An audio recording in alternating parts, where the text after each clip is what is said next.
प्रधानमंत्री जी आए हमारे पास, एयरपोर्ट है, एयरपोर्ट पे उतरे और आके एम्स को देखें, अपने ढंग से निहारें और जैसे फुल बॉडी चेकअप दिल्ली में होता है, दरभंगा एम्स में आके फुल बॉडी चेकअप करवाएं और चेकअप करवा के सबको बताएं ताकि हम लोग भी आके इलाज करवा। हम लोगों के नजरिए से देखिएगा तो रैयाम चीनी मिल चालू है, हायाघाट का अशोक पेपर मिल चालू है, दरभंगा एम्स भी मुझे ऐसा लगता है कि उन्हें आके डीएमसीएच में अपना इलाज करवाना होगा और वहां से फोटो डालना होगा कि ये एम्स बन गया या एम्स का नहीं। हम लोगों ने इस बार ठान लिया है कि अगला 11 सितंबर से जब हम लोग दरभंगा समाहरणालय के आगे में दरभंगा एम्स के मामले को लेके बैठेंगे तो इस बार करो या मरो का नारा देंगे, तब तक बैठे। दोस्तों अभी हम आए हैं यहाँ पे एम्स देखने के लिए, पटना से आए और देख सकते हैं कि कितने अजूबे तरीके से, बेहतरीन तरीके से यहाँ पे एम्स बनाया गया है। शायद आप लोग को नहीं दिखाई देता होगा, लेकिन मोदी जी की नज़र से देखिए तो खुलेआम आपको दिखाई देता होगा कि इतना यहाँ पे जादुई तरीके से एम्स बनाया गया, जिसके कारण यहाँ पे देखिए आपको पानी पे चल के जाना होगा। पानी अगर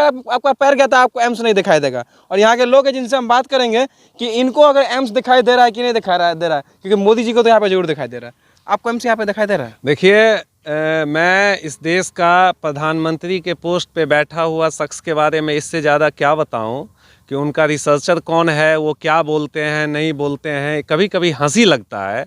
हंसी इस संदर्भ में नहीं लगता है कि हिंदुस्तान के अन्य कोने के संदर्भ में ये कुछ बातें करते हैं।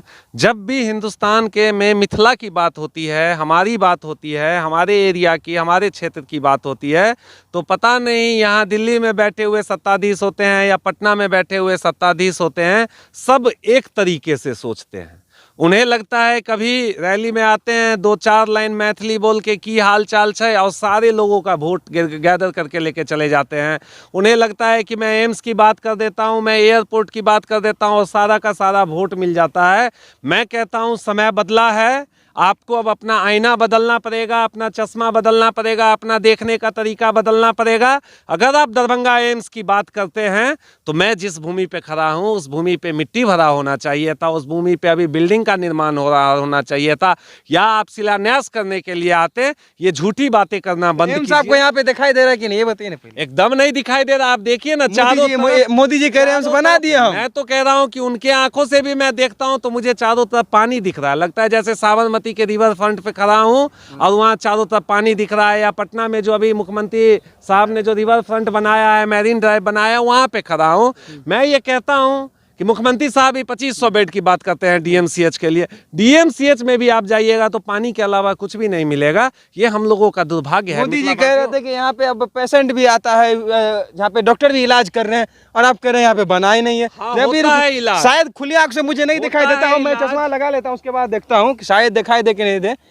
पता नहीं, ये जादू नहीं लग रहा है? होता है इलाज। छत्तीसगढ़ का जो एम्स बना वहाँ पे हो रहा है इलाज, देवघर का जो एम्स बना वहाँ पे हो रहा है इलाज।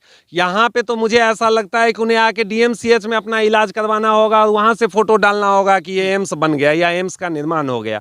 हो सकता है कि जितने भी अभी स्वास्थ्य केंद्र बने, जिसको चमका दिया गया और नाम बदल दिया गया सारे स्वास्थ्य केंद्र का, हो सकता है इस चुनाव में जो आएगा या चुनाव जो होने वाला है उससे पहले डीएमसीएच का ही नाम बदल के एम्स कर दिया जाए, उसे चमका दिया जाए, रंग रोगन कर दिया जाए। हो तो कुछ भी सकता है। लेकिन प्रश्न फिर से ये है कि मैं जिस जगह पे खड़ा हूं उस जगह पे पिछले 1 सालों से बात चल रही है कि इस जगह पे एम्स का निर्माण होगा, लेकिन यहाँ पर एक ट्रैक्टर मिट्टी तक नहीं दिखाई देता है। और बड़े बड़े पद पे जो बैठे हुए लोग हैं वो लगातार जो हम लोगों को ठगने का काम करते हैं, उसी के विरोध में तो हम लोग लगातार लड़ रहे हैं, उसी के विरोध में तो हम लोग लगातार संघर्ष कर रहे हैं। मिथिला स्टूडेंट यूनियन कर क्या रही है?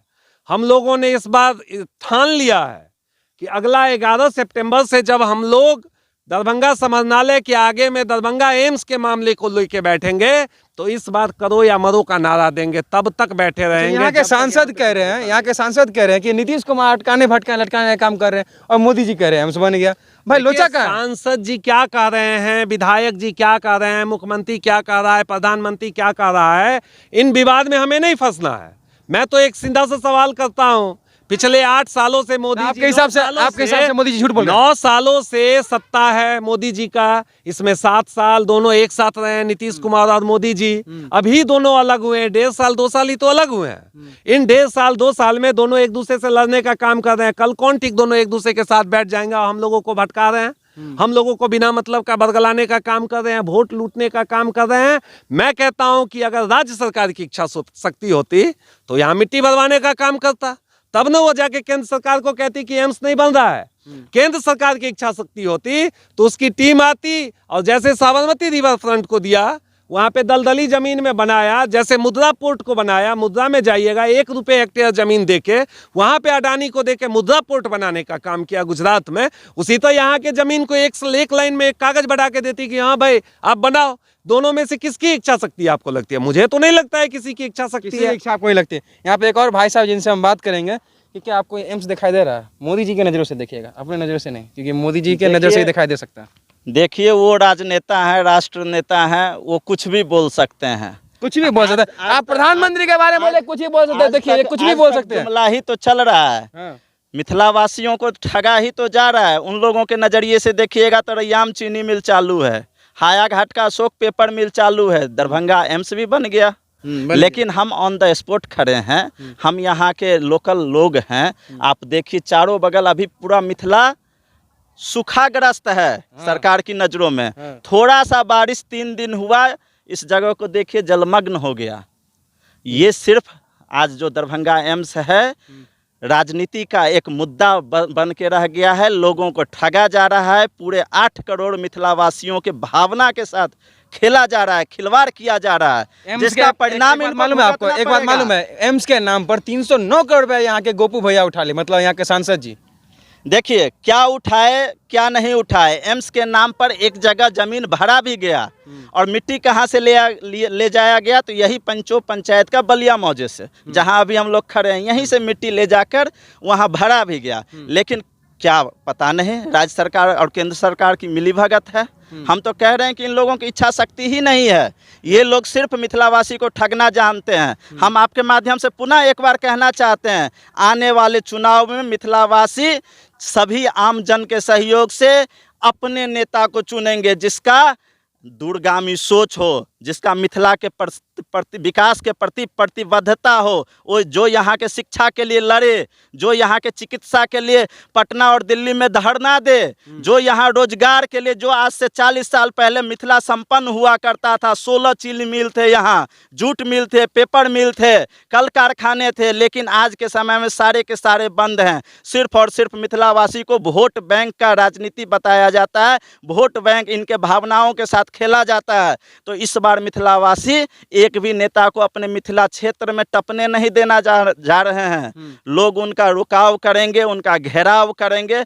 और अगर मोदी जी आएंगे यहाँ पे भाषण देने के लिए, वोट मांगने के लिए मिथिला में, तो क्या इसी एम्स में उनका इलाज कराया जाएगा? देखिए इस पे मैं नहीं बताऊंगा, लेकिन मिथिला में आने से पहले उनको सोचना पड़ेगा। इस बार नौजवान जागरूक हैं, यहाँ के लोग सचेत हैं, इस बार जुमले में फंसने वाले नहीं हैं, चाहे केंद्र सरकार हो या राज्य सरकार। यही वो मिथिला स्टूडेंट यूनियन के हैं जिन्होंने पूरे मिथिला से हर घर से एक ईंटा मांगा था कि हम एम्स बनवाएंगे, क्योंकि राज्य सरकार और केंद्र सरकार सिर्फ इस पे राजनीति करती थी। जिसके बाद जब इन्होंने हर घर से ईंटा मांगना शुरू किया तो यहाँ के दरभंगा प्रशासन ने इनको रोकने का काम किया, और आज मोदी जी कहते हैं कि यहाँ पे दरभंगा एम्स बन गया। तो क्या मोदी जी आएंगे तो आप लोग वो एम्स इनको दिखाना चाहेंगे कि नहीं? अरे भाई, मैं तो कहता हूं अपने देश के प्रधानमंत्री जी से कि देश के प्रधानमंत्री जी आए, हमारे पास एयरपोर्ट है, एयरपोर्ट पे उतरे और आके एम्स को देखें, अपने ढंग से निहारें, और जैसे फुल बॉडी चेकअप दिल्ली में होता है, दरभंगा एम्स में आके फुल बॉडी चेकअप करवाएं और चेकअप करवा के सबको बताएं, ताकि हम लोग भी आके इलाज करवा सके। इसमें कौन सी बात है? आपने कही आप आइए, आप इलाज करवाइए, टोकन कटाइए, यहाँ पे 5 रुपए वाला टोकन का काउंटर हम लोग लगाएंगे और उस काउंटर में आके आप टोकन कटाइए और इलाज करवाइए। मैं तो यही कहता हूं कि चश्मा बदलिए, नजरिया बदलिए, अपने जो टीम के जो लोग हैं उनको बदलिए, अच्छे लोगों को वहां रखिए, तब आपको पता चलेगा कि 7 करोड़ मिथिलावासी ने इस देश के लिए क्या नहीं दिया। यहाँ के राजा, यहाँ के महाराजा ने इस देश के लिए क्या नहीं दिया। इस देश में जब 1962 में लड़ाई हुई, चाइना से लड़ाई हुआ, तो सबसे ज्यादा पैसा यहाँ के महाराजा ने दिया, इन्हीं को लूट लिया। आजादी में जवाहरलाल नेहरू के पास विमान नहीं था, हमारे महाराज ने यहाँ पे दिया। क्या नहीं दिया? उस जगह को आप नहीं समझ पा रहे हैं, आपके लोग नहीं समझा पा रहे हैं। हो सकता है मखान का माला और पाग के नाम पर आपको ठगने का काम कर रहे हैं, तो आप अपने नजरिया को बदलिए, आइए, देखिए, और अगर हो सके आपको लगे कि यहाँ के लोगों को भी डेवलपमेंट की इच्छा है, अब जुमला में नहीं फंसने वाला है, तो एम्स का निर्माण करवाइए। हमारी तो यही चाहत है। तो यहाँ पे आप देख सकते हैं कि कितने अच्छे तरीके से इन लोगों को तो नहीं दिखाई दिया, मुझे खुले आँख से नहीं देखा दिया, इसलिए मैंने चश्मा पहना हुआ है। और उसके बाद यहाँ के बीजेपी के कार्यकर्ता जरूर बोलेंगे कि यहाँ पे एम्स बन गया है क्योंकि मोदी जी ने कहा है। तो चलिए इसके बारे में आप लोग क्या सोचते हैं और आपको कहाँ तक एम्स दिखाई दे रहा है, जरूर कमेंट कीजिएगा।